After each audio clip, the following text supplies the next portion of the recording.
Hello, everyone. Welcome to today's webinar. My name is Gustav Kegiston from Hub Ocean and leading this today. We'll wait a couple of minutes, or at least a minute, to let people join before we start. So a bit of silence for a sec.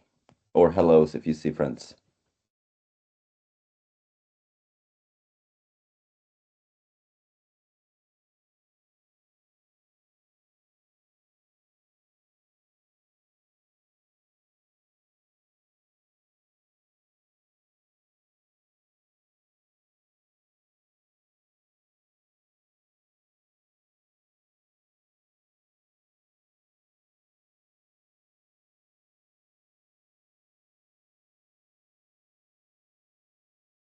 All right, I think we slowly get started. So welcome, everyone. Let me share my screen for a second.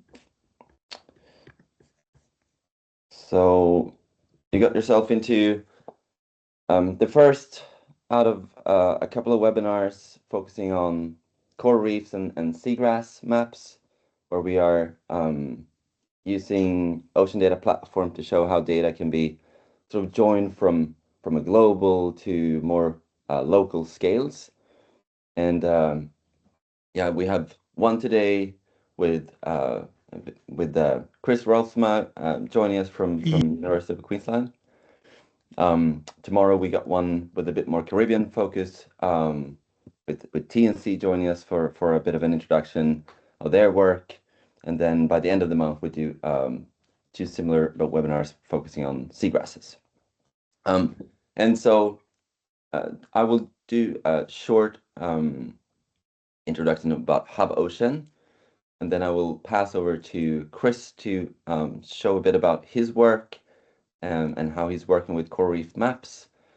And then we go back and we're actually gonna endeavor on a live demo that me and Brian, Free from Hub Ocean, is doing to show you how the platform works, how you can bring data together, and we will actually create a bit of data products, hopefully by the end of it. In the end of the webinar, there will be room for questions and discussions, and you can please fire away in the chat while we go through the webinar too. And we have a couple of poll questions in the end, so happy if you stay for that. And okay, I'll get started and then I'll get Chris to introduce himself. So Hub Ocean, we are a nonprofit. We're based out of Norway. We have built the ocean data platform. And we're working close with our sister organization, Rev Ocean, who's built a one-of-a-kind research vessel, which will start being operational in 2027. We were initially, sort of started to be their data hub, but it took some time to build a ship, and we've been busy building a powerful geospatial platform and to bring lots of data onto it. Next year, Rev start with their research vessel missions, and we are preparing for that. And so we're very focused on accelerating and enabling marine protection through enabling good data and insights through the ocean data platform and through collaborations that we do. We also work to transform ocean industries and to get the industries to share data back to science. So we have quite a bit of data on the platform where industry is sharing data. This is quite hard work, but one we believe in. And then we're also here to empower ocean educators and researchers, focusing on supporting scientists and students. Just a little glimpse of where the current users are from. So you can see actually Norway is quite well represented, being a fairly small country, but US, China, and we have a fairly good representation across the world. So the platform, this is our shiny machine in the middle. It is essentially an API-based geospatial platform. It has an open data catalog, but it also features your own data catalog that enables you with the same technology. And when you're in your own space, you can choose who you expose or collaborate with data on. we will dive into this in a little bit. And with this infrastructure architecture, it's very well set up to be a back end for other applications as well. We have worked hard to make the platform itself user-friendly without knowing how to do code or data science. But it can also then serve as a backend for other apps, websites, etc. We also have our workspaces. It's a Jupyter Lab environment with R and Python. But you can also connect to the platform through the R and Python SDK through your own workspace locally or other places like Google Colab. And then there's integrations to GIS. So when the data sits on the platform, you can access it in ArcGIS and QGIS, for example. I'm not going to demo that specifically today, but there's plenty of tutorials and documentation on the web. So if you want to actually dive into the data today, I highly encourage you to sign up to the platform. You can do that with that QR code on your phone or just go into app.habocean.earth. It's free, and when you signed in, you can download data and access all the resources. When you're not signed in, you can still access the metadata and look around, but sign up to get the full experience. And then just want to highlight also the, let's see. If you want to know more about us, go to the About section on the web page too. You can see who we are and a FAQ section, etc. With that, I'm going to hand over to Chris Roelfsema from University of Queensland. Thank you for joining us today, Chris. Yeah, no worries. So I'll share my screen. Wait a sec. If you can introduce yourself to. Yeah, so I'm Chris Roelfsema. I'm born in the Netherlands. I worked there as a hydrographer for a while in an office without window, programming in a suit, and realized that I should do something else. So I run a dive shop in Jamaica and Malaysia. And on my way back to the Netherlands, I stopped in Australia, and I'm still there. And it was '98. And excitingly, I was invited to help out with field work on seagrass, and that connected me with my skills in remote sensing and GIS to habitat mapping of coral reefs and seagrass, which I've been doing for that time. And my focus is on developing methods to monitor and map these environments and to take care they get the managers and conservationists and researchers get the right information to take care of those beautiful reef habitat systems. Now today I focus on coral reefs, and I talked with Gustav and Brian about this. So I work with Brian on the Allen Coral Atlas, and that's how we connected. And I will talk about from local to global scales. The work I present is lots of people have been involved in this over the years. So I want to acknowledge them as well.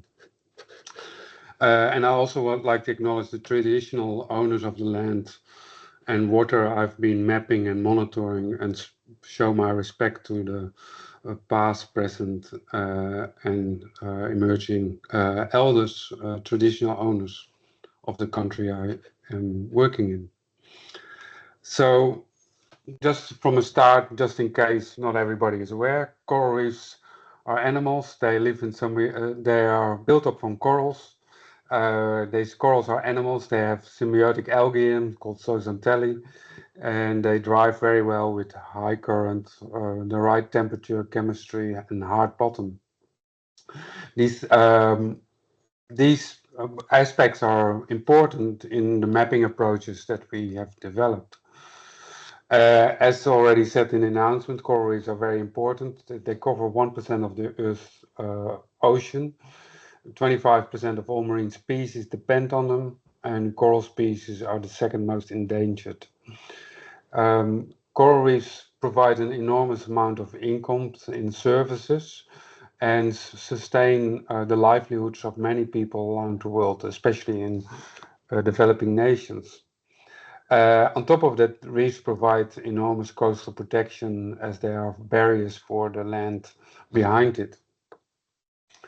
So Um, and one of those coral reefs, of course, are the Great Barrier Reefs. It's Australia's jewel. It's enormous. It's massive. It has a high level of importance, high level biodiversity in hard corals, fish species, algae species. It's threatened by cyclones, water quality, crown of thorns starfish, but also well-known coral bleaching. So these threats, these values provide needs information to manage them as good as possible. So you can take better care of something if you know better what you got and how much you got of it. And that's where my work fits in regards to mapping the benthic environment, some algae, rock, rubble, seagrass, corals, but also the geomorphic, looking at coral gaze, the lagoons, the reef flats, the reef crest and slopes. So those are the different layers that we focus on in mapping these reef systems and following them over time. In our mapping approach, we not only use the satellite image and for field data for validation, for training and validation, but we also use our knowledge of these habitat systems, the knowledge of waves, wind, where coral and other benthic components like to be. All these components we try to include in input data in our mapping and monitoring approach. That is simply said, focused on machine learning and object-based analysis. This approach results in geomorphic and benthic maps that are repeatable over time and space. And here two examples of Heron Reef where I will talk of next. So Heron Reef is located on the southern part of the Great Barrier Reef. It's a reef that I've been visiting since 1998 almost annually, and since 2000 we have been mapping it annually. The reef itself has a little island on it, 800 by 400 meter, which has a research station and a resort on it. But the reef is 11 by 6 kilometers in size. And the impressive thing of Heron Reef is not only Heron Reef, but the fact that there's actually 3,000 of these type of reefs next to each other. Within 5 kilometers, you can find other reefs, as you can see on the little inset map. On this reef, there's a high dependence on how the climate, there's a high dependence on the animals living there, and that's what we try to monitor over time. So we created a time series of data since 2002, where we collected enormous amount of photos, but also satellite imagery that coincide with the field data collections. These photos were collected by drones, by snorkeling, by scuba diving, while towing a GPS and basically determining its position of each photo. Each photo was georeferenced and analyzed using machine learning. And the impressive thing of these days of machine learning is that you can actually go back in time if you have those photos stored somewhere and reanalyze them. Or if you decide to look at other categories, so for instance, Heron was fortunate to not really being impacted by serious bleaching up to 2024. So after 2024, when there was a serious bleaching event, we reanalyzed our photos for bleaching classes as well. These photos from the field data, the biophysical data like depth, waves, and the satellite imagery was used by David Carrasco to basically create a time series of habitat mapping of this individual reef. And it provides us with a large amount of detail.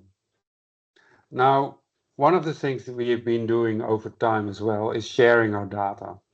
And via the Heron Island website, the QR code, you can go there.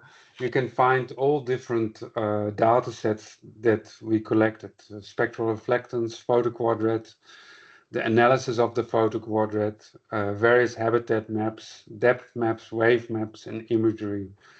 Some of the code is on GitHub, and we created several scientific data papers to be able to share the data. And an example of sharing the data is that in 2016, I was was emailed by a student in Germany who basically sent her a thesis, who never been to Heron, and used our data to do an assessment of different mapping approaches uh, for work using our online data. So that's the power of sharing data, that other people can use it and can cite it and can do it. The spectral reflectance data, we know that it's over 100 downloads, and that's the same with the habitat maps for heron as well. But that's at the local scale where we got lots of detailed data. We could spend easy lots of time. Then that is harder when you move on to other scales, so like the Capricorn Bunker Group, southern part of the GBR, but also areas in the Solomons, Belize, New Caledonia. Or if you start looking at large reef systems like part of the Great Barrier Reef or the whole Great Barrier Reef, you're suddenly dealing with 3,000 reefs, and you can't collect data for every single reef, field data.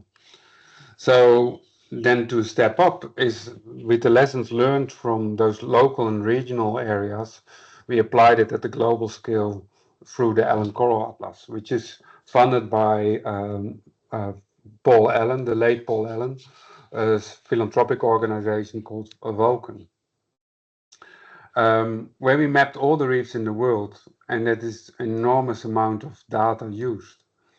So in that process, the co-founding partners, which one of them was Planet, provided the satellite image. We had to deal with 2.2 million satellite images that covered all the reefs. The Arizona State University created from those dataset image products, like water depth, but we also created wave products. Then we went out and reached out to the community on websites, on peer-reviewed papers, etc., to find data sets that informed us. And we also collected our own data. And then we applied the mapping approach, but also with the help of Arizona State University and the Coral Reef Alliance, we created a monitoring program. Now, these are all the co-founding partners of this project, together with the National Geographic, who basically engaged with the public, with the users, to teach them about the data set, but also take care that they would use them. And we now know that the Atlas had significant impact in decision making in some of these countries, because the data sets were publicly accessible. So as I mentioned, we collected training data and validation data from many different countries. I went through the internet and all those papers and reached out to over 1,000 organizations to provide us information. We put our field methods online, and we had over 500,000 photos collected in over 20 different countries. The methods were accessible online, and people could deposit the photos also. Then where this data came from is here a bit of a distribution where the colors basically represent the different mapping areas. And in some areas we had many data sets but only a few data points. And in other areas we had a few data sets with many data points. And a classic example is, for instance, the Australian Institute of Marine Science.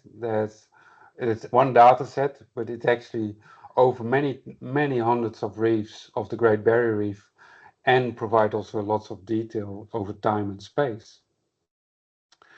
You can also see where we source these data from. So here's a graph from the different regions where you see in the different colors how we got the data. Some we extracted from existing papers, some we could download online, and some of the data was unpublished, but because of our connections, we could access them. And you can see that different areas provide a different amount of data sets that we could work with. Now we're working, Alex Ardennes is preparing a paper on this characteristic of trying to collect all those data sets, because it's an enormous amount of work to combine those data sets as well. And then we get to the atlas itself. So the atlas itself is still online. It shows the geomorphic and benthic maps. Anybody can download them and go to that website. But on the website, it's not only the habitat maps that are there, the benthic, geomorphic, reef extent, but also the satellite imagery, turbidity, NOAA Coral Reef Watch, coral reef bleaching data, marine protected areas, and maritime boundaries. So all those data sets are here specifically for coral reefs and could be combined. And in our conversations with building the atlas, we had also several times discussions if we should be able to load up our own data sets as well, our own maps, to compare it as well for individual regions, like for instance Heron Island.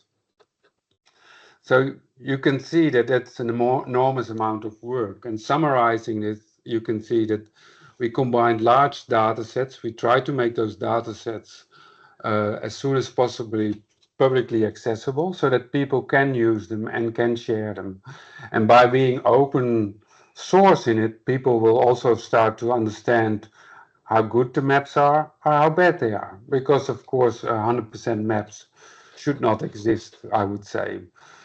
But we have all these local and global data sets. And one of the challenges was getting access to the variety of data to build on them. Several people were happy to share it with us and put data, but on the time they had to send it to us, we had all kinds of legal requirements or formatting requirements that were challenging. Um, but it is very valuable to have an environment where you can share those data and make it accessible and discoverable so that more people can use it, can analyze it, but also have a higher impact in taking care of these beautiful reef systems. So yeah, that's it for me. If you have any questions, email me or I'll leave it up to Brian and Gustav to deal with. Thank you very much, Chris. We're certainly extremely thankful to all of that work, and I've found these maps incredibly useful in my past job as well as the current one. Great. Okay, so we'll go back to show you a bit about the platform and how that works, and then hopefully we'll be able to tie it all together towards the end. So I'll go back to sharing.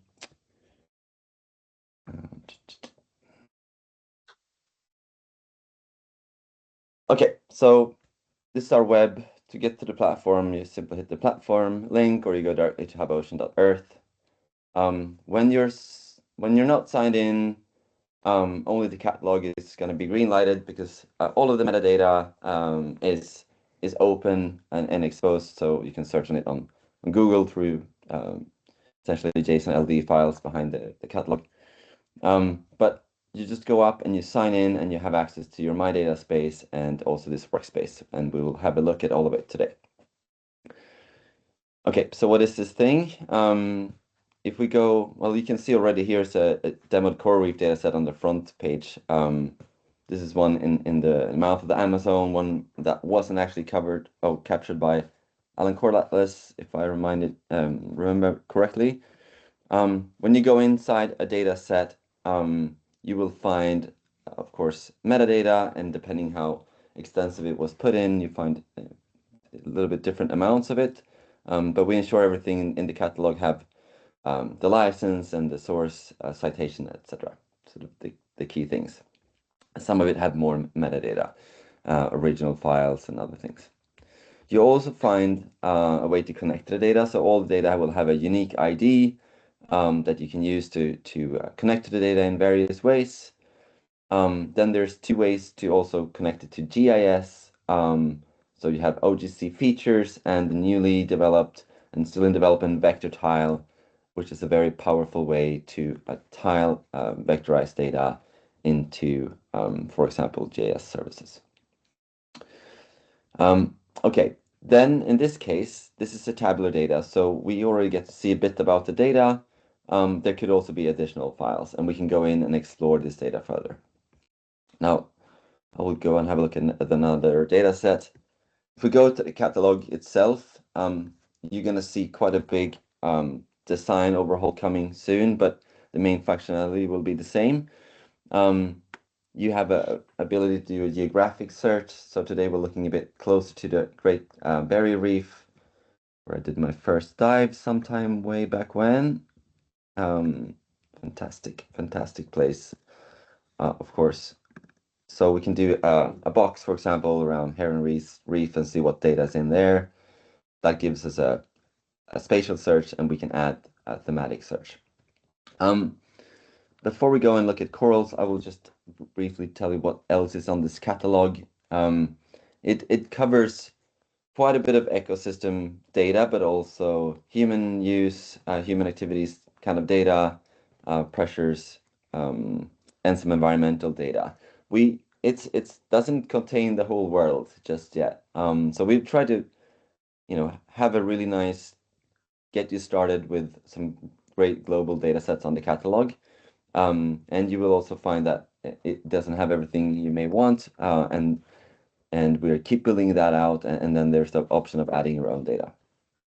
But if we look at one of those data sets that I find is very useful, together with coral reef data, it's one from Protected Seas. They're a non-profit that have made all the marine protected areas in this world sort of available in an open geospatial format, and keep updating that.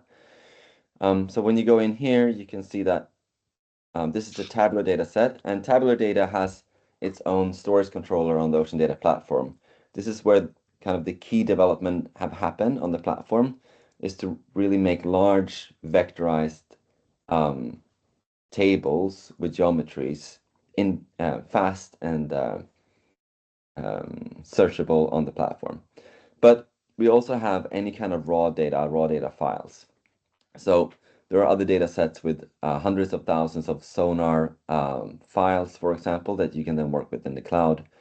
And there are rasters and gridded data as well. We're still working on the support for grid and raster data so that it can have the same kind of interoperability as currently the vector have. Fortunately for us today, we're talking about habitat maps, and most of them currently that we're looking at is of a vectorized form. So this data set has 87 columns, 20,000 rows, and in this case, the one who put this data in provided metadata about each and every column, so you can read about them. There is a bit of statistics about each column, and we can go in and we can explore the table. When you hit explore table, what will happen is you're going in directly into the data, and you get to see the first 1,000 rows of that data. Now this data includes quite a bit more, but already here you can start filtering. You can do a spatial filter, or you can filter on any of the columns that are inside the data, and we can also put some color on the data. So if I was, for example, zooming in on the barrier reef, we could have done a bounding box here and see what's in there. Now for data with let's have a look at that first. Okay, so here now we're actually seeing all of the marine protected area polygons, and we could do filtering on any of these categories as well as coloring on them. So it's just a first way to start exploring the data. Now that you've done this filtering, if you do it through the UI, you also have ability to grab that code and put that into a compute environment to grab the same data there. So you don't need to download it. You can grab the code directly and start working with it. You can also export the data as Parquet, CSV, or GeoJSON, and it will export the data that you filtered, or you can export everything. If it's very large, it's always going to be a struggle to get big downloads. Okay, so there is another way then to view this data. We can hit this Explore Map feature, and this is now showing the data in vector tiles. So that means that the data is tiled, allowing us to show all of the data at the zoomed out level, and then when we zoom in, the platform makes more of that data available. This is still challenging actually for Alan Coral Atlas as some of the really large data. So there's going to be a back-end overhaul coming that allows us to do this for even larger data. But it's already a quite powerful feature available. Okay, that's a bit for the data exploration and what's on the platform. Let's have a look at coral reefs in the area of interest. So you'll find that we have actually all of Alan Coral Atlas on the platform. We also have WCMC global coral reef data on the platform as well. And then there are some more local data sets you can find. Specifically in Australia, we just added CMAP Australia's data, so we can have a look at that too. They've integrated a number of sources around Australia. If we look at, we can look at WCMC first.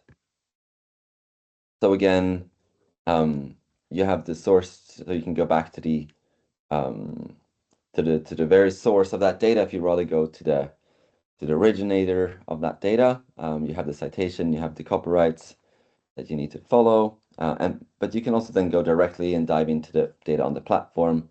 And again, here we can have a look at what's in that data set, how large it is, and we can explore it as well. Here there's some supporting documentation, which means that, for example, some of those reports are sort of available with the data. So here there could be grade literature or any supporting information that you may want. Here's an example of a map as well.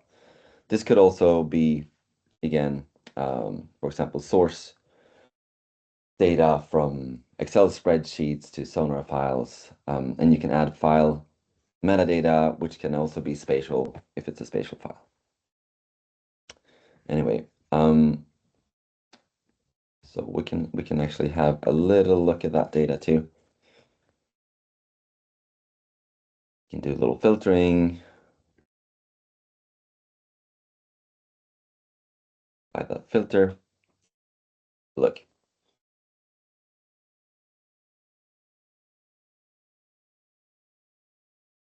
In this, let's see. So this data shows only the coral reef polygons. There's no habitat classification scheme. So here you can have a look on the platform what that data looks like.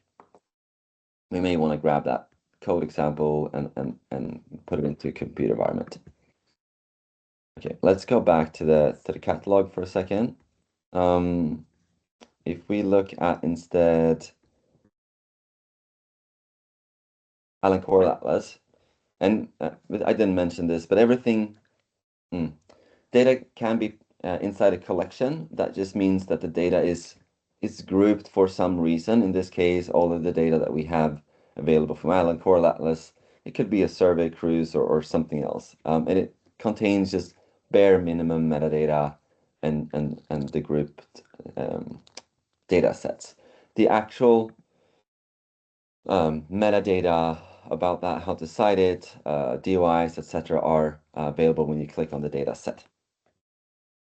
Now, in the case of Alan Coral Atlas, there are some more classes. You can already see here it has 40 million polygons instead of what we had before, something like 100,000. So it's quite challenging data to work with, I think, in any environment. Again, you can have a go at the Explore map. This is still very much a beta feature when it comes to Alan Coral Atlas because it's so large. So again, we might want to explore that table and we want to do a bit of filtering so we don't need to access all of that data. And we can do that around our area of interest.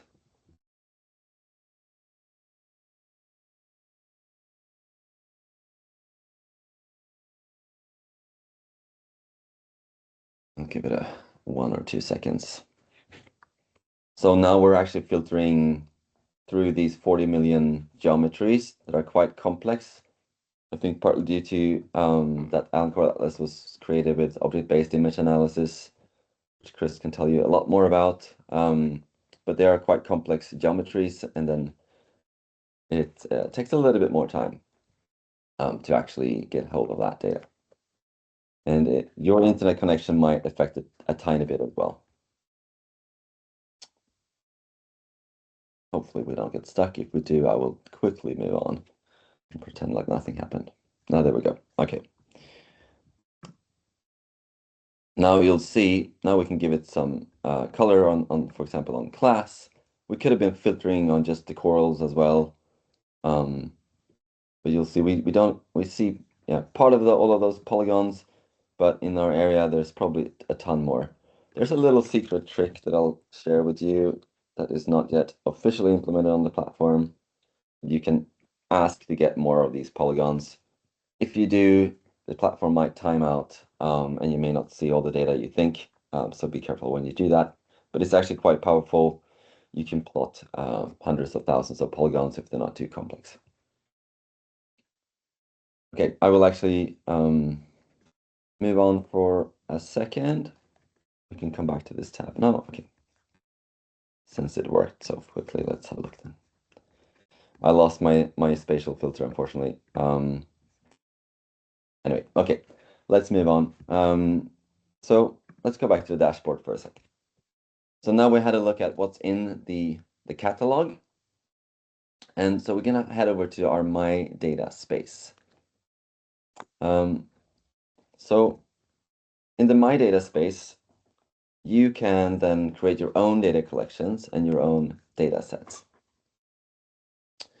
So in this case, we've created a collection for this webinar, and we've got a little bit of work that we've done here. All you do to create a collection, we'll come back to that, is you hit New Data Collection.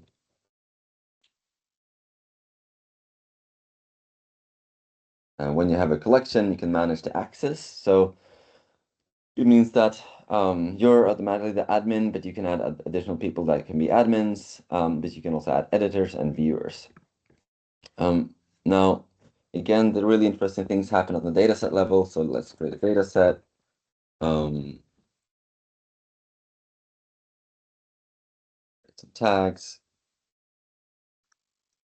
And the same thing here. Now you have a way to sort of manage the metadata onto your file, and you can manage access. And you also have this ability to create a public link. When you hit the public link, it makes it available for anybody that has an account on the platform, or the metadata is available to anybody. But it is not listed, and you can't search for it on Google or the Ocean Data Platform.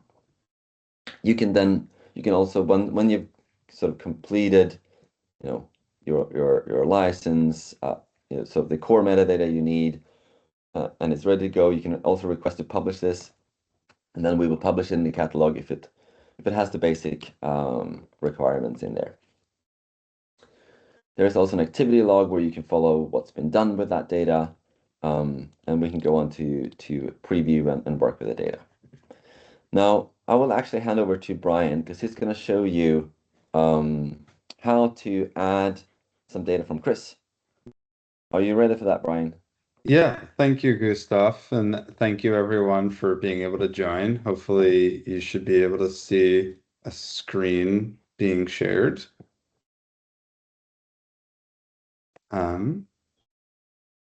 Is that accurate? Are people seeing the Pangea sign? Yeah. Okay, wonderful. So as Chris showed previously, and what we also approve is the public sharing of everyone, of data. And so it's also being able to download and re-upload possibly somewhere else. And so they have their data public, and so you can be able to download these as shapefiles, which I've added to QGIS so that you all can kind of see how it's formatted and everything. And then I've also created a format that's friendly with the Ocean Data Platform. And so as Gustav showed, we really optimize for CSVs, GeoParquets, and GeoJSONs. And so when we come to the data collections that Gustav just showed, we can add those new data sets. And so we're going to call this the Heron Reef benthic. So this is the University of Queensland, Heron Island Reef benthic data. And as just a reiterate of how this works, we're going to tag it with coral data. Fascinating. Okay, so now we get to this page, and again, as Gustav showed, the platform is really optimized for tabular data and geospatial data. Like this has sort of like where it is located, but doesn't have necessarily the summarized data. And that's just the slight difference between ODP and Pangea or Zenodo. And so we can select the files that we want to be doing. And so again, as mentioned, I created a GeoJSON of the benthic data that came as a shapefile. And so we get to see that we've now sort of told the platform, here are where the data are. We're now going to be uploading them, and it's about 160 gigs, or sorry, 160 megabytes. And hopefully this is showing sort of how quickly all of this can be moving. And then once we get to here, we're going to be able to ingest these data to be able to generate those tables. So we've successfully uploaded the data, and so now we can ingest the tabular one to be able to get that summary tables that Gustav was showing that you can then also visualize and change the colors for the visualizations, which is really helpful when you go out into the field and you're working with communities to be able to try to do marine spatial planning. And that's what we believe that the Ocean Data Platform is really beneficial for doing, is these practicing or working with practitioners and trying to create these changes. Also being able to, as Gustav was showing, the manage access, that you can work with collaborators for research and start integrating within R, which is my predominant way of working with these data. But as just quickly showing, you can see the tabular data, you can start exploring it, you can start visualizing it. And so hopefully this was a very quick way of just demonstrating how we can ingest the data and start playing around with it.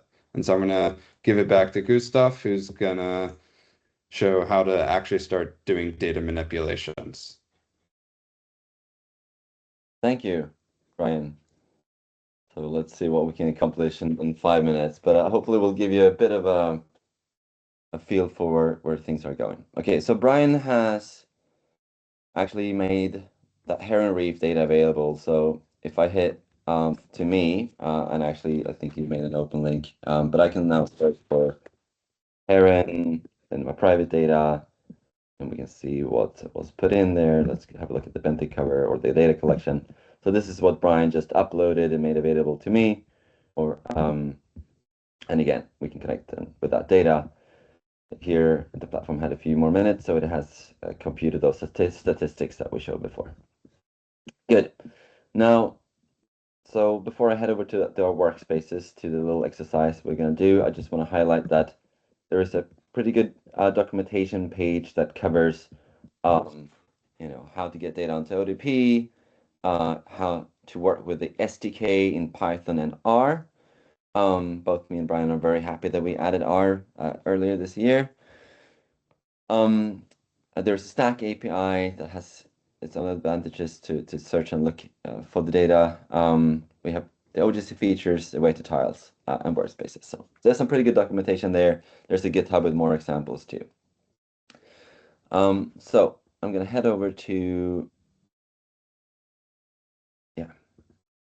So essentially, this is what we're going to have a look at now. So we're going to use, this is a previous demo that we did to use one of the features on the platform, which is called aggregation. So some compute functionality is available through the SDK directly on the server side, which means you don't have to move the data. And this includes the Uber made A3 polygons, which we're going to do today. So we previously have already played a bit with making coral reefs available at resolution 6 and some other habitat data. This is about 36 square kilometers. This data, you can look for it. It's open on the platform. It's called Ocean Sensitive Areas. And you can feel free to play around with that. Now I'm going to head over to, again, our workspaces. And what happens when you go into workspaces, it spins up a computer environment for you. Again, you don't need to use this. You can connect to the data from other cloud-based or local workspaces. But ours is a Jupyter Lab one. It features Python and R. It also has a new sort of OpenGIS project that I kind of like. And it's still in development, but it's already becoming quite powerful. It's based on QGIS. And so we've implemented that on the platform. So then I've been actually running this in Python, Brian. But what I've done is I connected a platform. You can use it simply grabbing the API key that's available in your account, or when you're in workspaces, you don't even need that. But it does tend to provide a bit more stable connection to include the API key. And then I've started this GIS document, and we defined a bounding box, a global one, and a local one. So the local one, let me just it's just around the Heron Reef area that Chris mentioned before.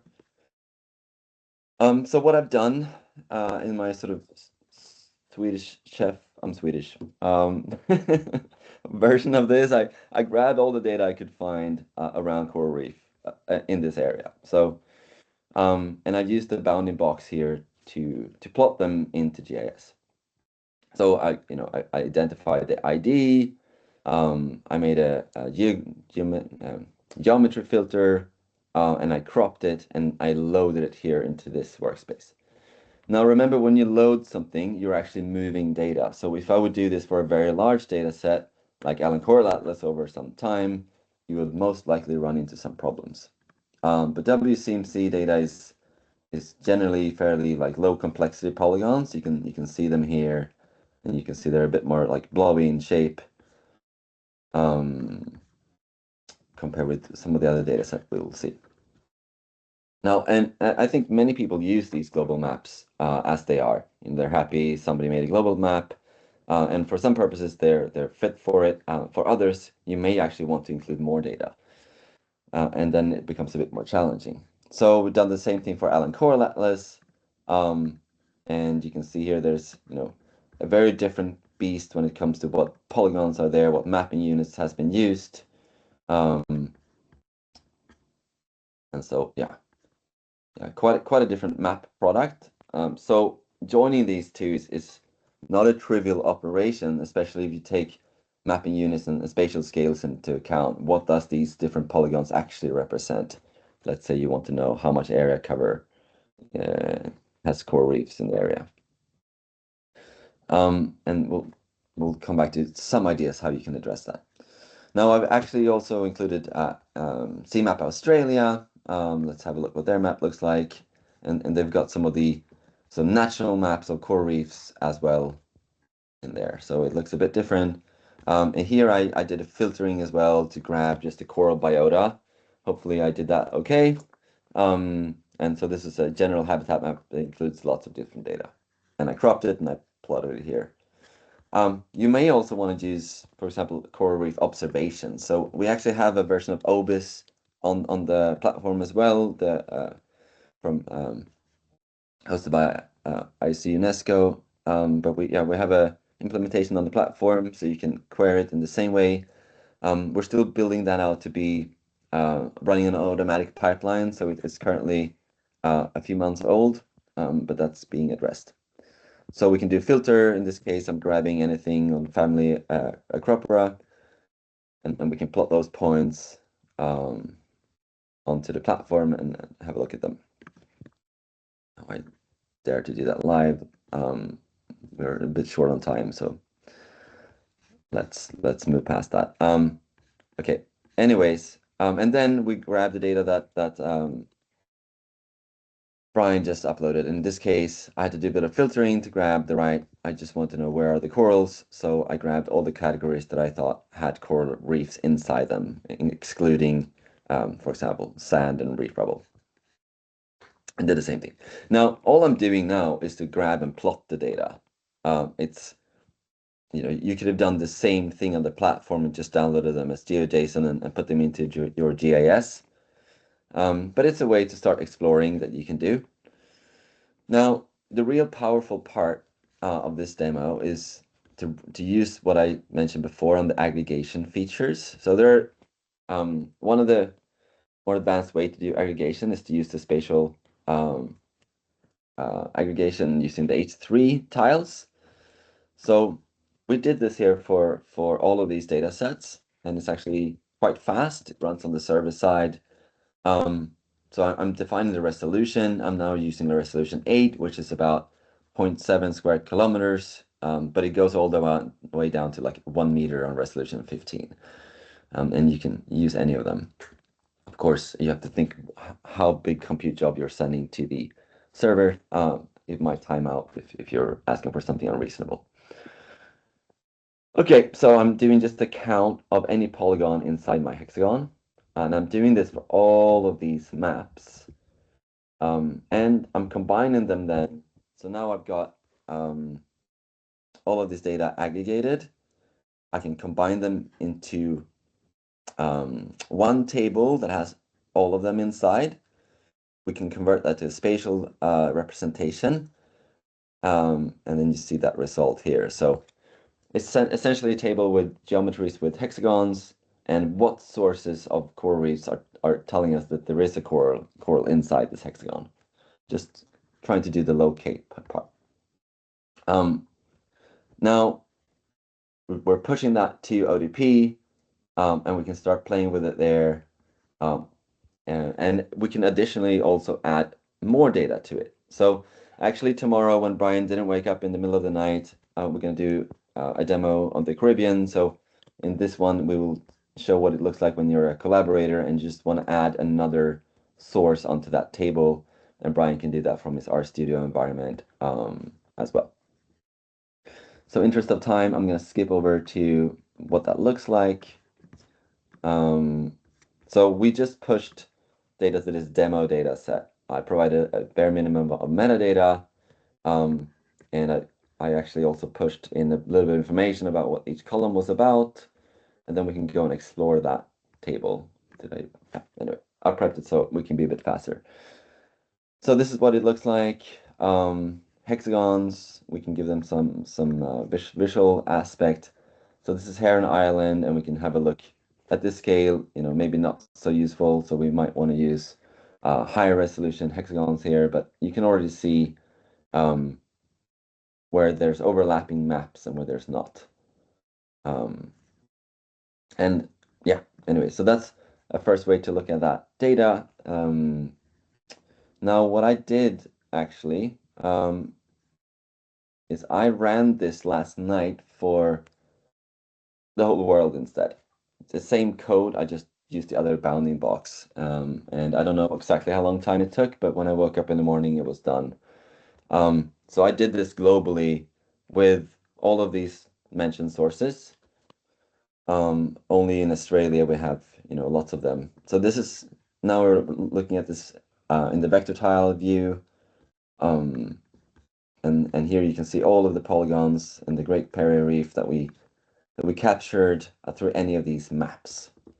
Let's see if and I wanted to show you this as well in the table view. So I enable actually 120,000 polygons, and it seemed to work. I merged all the hexagons to make it a bit smaller, and it will give it a bit of a color. And for example, in the Great Barrier Reef, I saw some interesting patterns. I mean, we could, for example, choose to avoid polygons that only have one source. We could color it based on the amount of sources if we wanted to. We can identify where there are places where only one map tells us there's a coral reef, and we can see what was that source, and so on. So this is a way essentially to be able to collaborate on data. And if you had sensitive data sitting on your My Data space and you wanted to push only this aggregated view at some scale, you could do that as well without exposing your sort of source data. Yeah, that was actually the end of my demo. Apologize, we are a little bit close on time for questions, but I think in the interest of time, let's see what questions we have and if we can address those. If you're not fast enough, I'm going to give you a poll to do. But otherwise, just shout out or put something in the chat.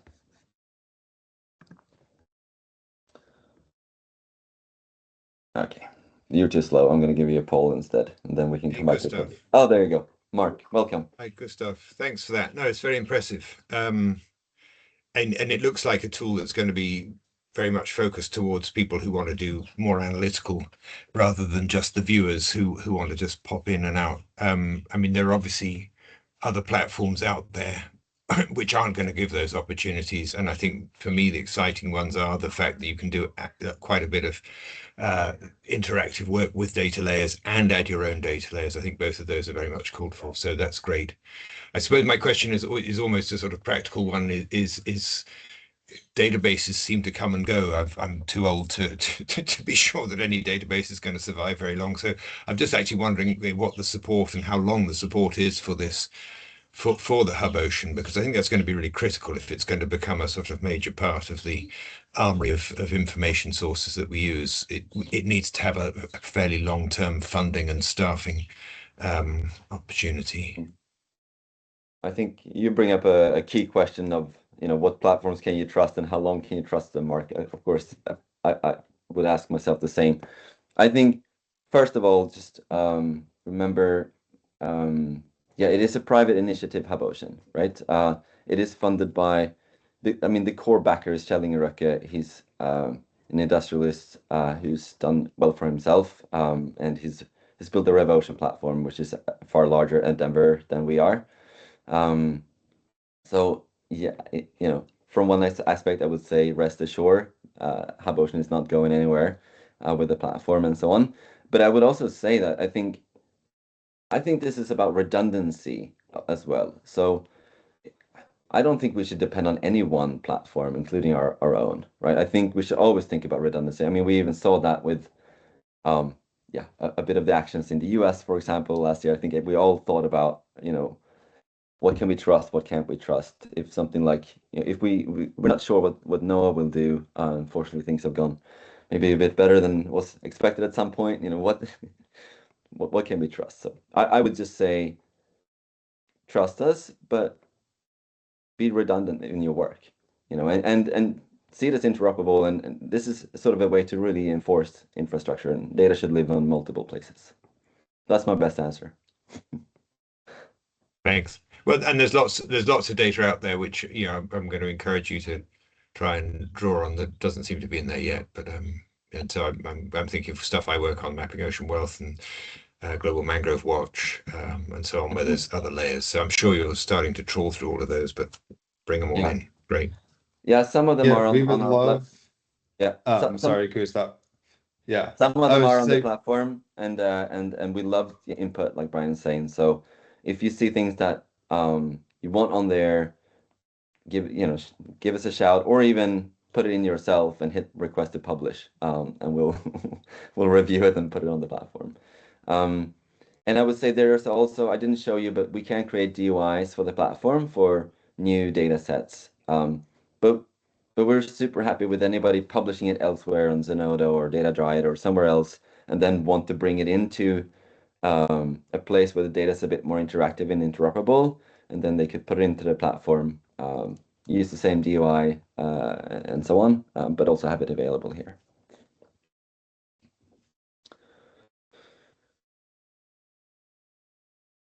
Any more questions? Or, I would actually love to do the polls, and I know we're over time, so if you guys all have to leave, that's okay. But if you're keen to, Gustav, we may have one comment or question. yeah, let's try to do it at the same time. It might work. I will give you just the polls, and then we'll address Himanshu's question directly after. There's just 3 short poll questions. Hi, this is Himanshu. I work with knowledge graphs and ontology, and my question is, have there been any instance where you had to park an old data set because it becomes irrelevant? And I'm also wondering about, following up from question from Mark, is that, Gustav, you said that, of course, data sets can be at different places, but is there any mechanism, and I know it's hard one, is there any mechanism to kind of be able to say, okay, we have a single source of truth, because if the same data sets are evolving in different places, even though they started at the same level, how does one ensure that it's a single source of truth or the latest version of the same data set, which may be available at different places? I think my best answer is good metadata. So Yeah. and we are actually enabling a bit richer metadata experience on the platform coming up as well. But we've tried to build something where you can both include other open sources as well as, publishing a new data set. And it does come with challenges, just like you say. In the end, I think it's going to be up to the user to check that is the Ocean Data Platform the best source that I want. We ourselves, of course, we have a stringent lineage. We put in the raw file, for example, as well as if we modified the data to be more user friendly, and we point back to the original sources and so on. We try to do our best to address this, but of course it's challenging. I think some of the maps we'll show demo tomorrow. For example, some of the NOAA map that I was part of creating, they also sit on an eMonad habitat. They sit here, and and even within NOAA, they seem to sit on a few different places. So it can be a challenge. Thank you. But yeah, I mean, it's a super initiative. And we Thank you very much. we build data pipelines when we can. And so, for example, OBIS is an example where we got started. It's 243 million rows, so it's not trivial. So actually, we're doing an update on our backend to really do it well with automatic pipelines. But then now we just have a one-off download, right? So we put that in the metadata, and then the users can decide, do I need the freshest, or do I just need to play around with OBIS a bit? We've actually only included 22 out of 87 columns in this first version as well. So it's not, as rich as the source, but it is very fast. Yeah, but, Thank you for providing some answers on my first question. I'm gonna be brave and throw the other one out. Just a multi-choice. You can select any or all, or none. Did we have more questions? Please, we'll spend 2 more minutes before we close.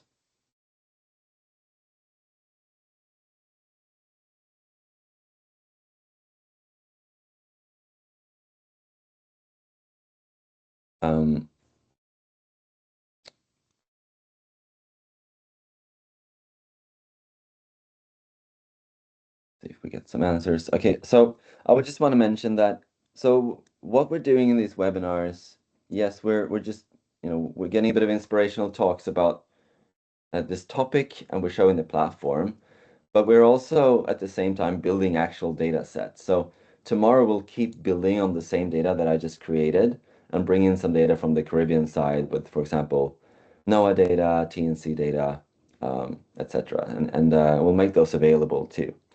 So it's kind of, I guess we're trying to be a bit forward-leaning and showing the art of the possible. We're super happy to collaborate further with any or all of you. We can do joint science proposals as well for more sort of engaged work. And then, yeah, we have the platform. It's free to use, and we're happy to support. There's also a Slack community if you want to be more involved and talk with us. And there you also have access to our backend engineers that can help provide technical support.